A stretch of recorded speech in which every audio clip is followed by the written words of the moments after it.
فيتوريا.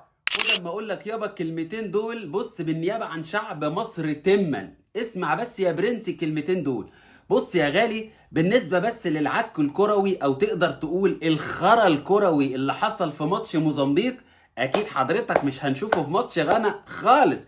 اديك بص يا برنس، لما سمعت كلام ناس معينه وبنيت طريقه اللعب كلها بتاعتك على زيزو، كانت ايه النتيجه؟ موزمبيق زنبقتنا لا مؤاخذه، وزيزو نفسه ما جاش حضرتك، وتريزيجيه برضه ما جاش وكان قاعد في المدرجات، وكابتن محمد صلاح حضرتك كان بيشد كده لا مؤاخذه في الشورت طول الماتش، لدرجه ان يورجن كلوب بنفسه كده قام كده من قدام التلفزيون وطلع قال لك على مدرب منتخب مصر اعاده محمد صلاح في مكانه الطبيعي ده لو عايز يكسب.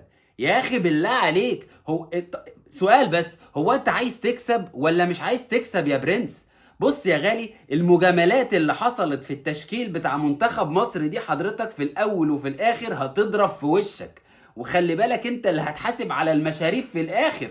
والناس اللي انت سمعت كلامها علشان موضوع المجاملات ده، الناس دي هتسلمك تسليم اهالي. بص، محارة وحلوق، اول ما تفشل محارة وحلوق تسليم اهالي على طول، مش هيسموا عليك حضرتك.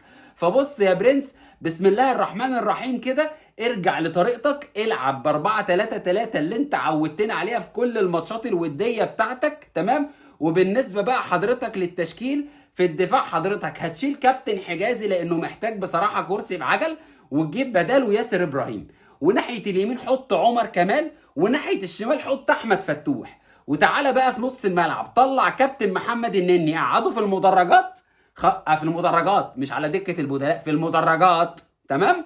ونزل مكانه احسن ديفندر في مصر مروان عطية، وحط جنبه الواد امام عاشور وحمدي فتحي، ادي نص الملعب. وبالنسبه لخط الهجوم هو صلاح ومصطفى محمد وتريزيجيه، هي الناس دي هتاكل لك الاخضر واليابس. لو لعبت بنفس طريقتك هتطلع بعون الله كسبان غانا ان شاء الله. يعني هتعمل غير كده يا برنس، يبقى بعد ماتش غانا يا دوبك حضرتك تلعب كاب فيردي وتركب الطياره وترجع على طول. بس اول ما هتتسلم محاره وحلوق تسليم اهالي زي ما اتفقنا.